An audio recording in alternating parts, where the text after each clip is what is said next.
going into this week, we wanted to play a complete game, and we had played a pretty good first half, minus the first series, and then the second half we did not finish.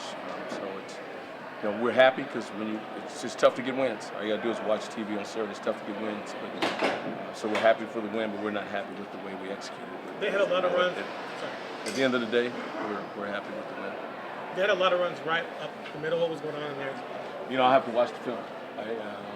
Right now, I would say that we missed some gaps, and it wasn't one person. It was one play was this guy, next play was that guy, and so it was a group effort. We missed some gaps and allowed some big runs, and we didn't tackle as well as we needed to. Knowing that you guys still have one more game in that bowl game, is there any sense of motivation knowing that this defense really can kind of put its final mark on the season and improve from today's game? Our goal is to improve every week, and I can guarantee you when we practice, we will be practicing hard to improve. Some personal fouls there late. Could you sense maybe number 4, Seth Collins, getting under your guys' skin a little bit? He plays with kind of a little arrogance to him. That I don't know, because I don't know who was involved in the personal fouls. I know that we aided them, with the personal foul, and then I believe the drive led at the point. So obviously, if we just play with a little more poise, we have a chance to not give up more points, easy points.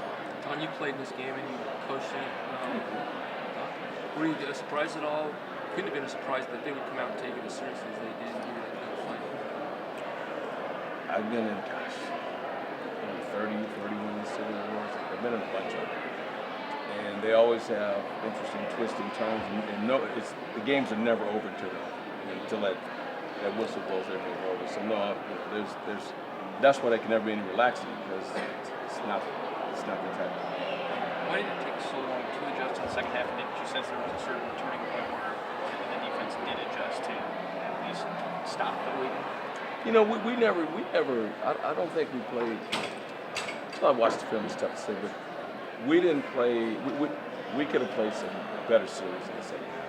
And once again, it wasn't one person, one play. It's a D tackle out of a gap. The next play, it's a linebacker overrunning the gap. And there's a combination of different things that contributed to it. But we had chances, and we should have took care of them. We did. How much did not having Joe Walker out there hurt?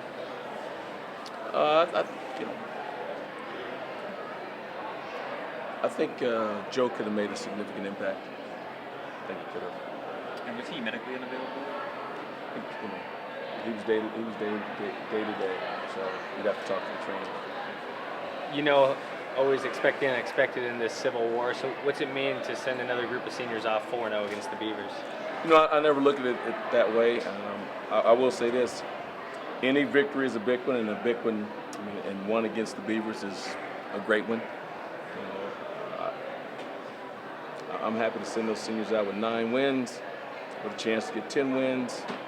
And for the local guys, the guys that are going to be in the state of Oregon, I think that game is huge, because that's true bragging rights. And with the different streaks in the series, where Oregon won for a while and the Beavers won some and Oregon won some, and I think it's great for those guys later on in life to go back and go, we never lost to them, and we won X amount in a row, because those are hard. That's hard to do in any series. So I think that's nice for those guys. A lot of you guys, when they were saying they knew that Collins was going to be in that Wildcat a lot, they kind of had seen that come, and you guys prepared them. To see them still, 3 rushing touchdowns off that, how frustrating is that to know what's coming and not be able to really stop it? It's frustrating because we didn't execute. If we know it's coming, we need to adjust, and we had some opportunities to do it, and we didn't. So the frustration is the fact that we didn't adjust. Had we adjusted and they were still successful, you go, okay, we adjusted. They still made some plays, but we didn't adjust the way we wanted. So I think down at the end we did, but that's the part that was really frustrating. Forrest got that late sack, like an 8-yard loss, put them deep into the 50-yard line. I think this season is just such a key for him on your defensive line. It was another great performance.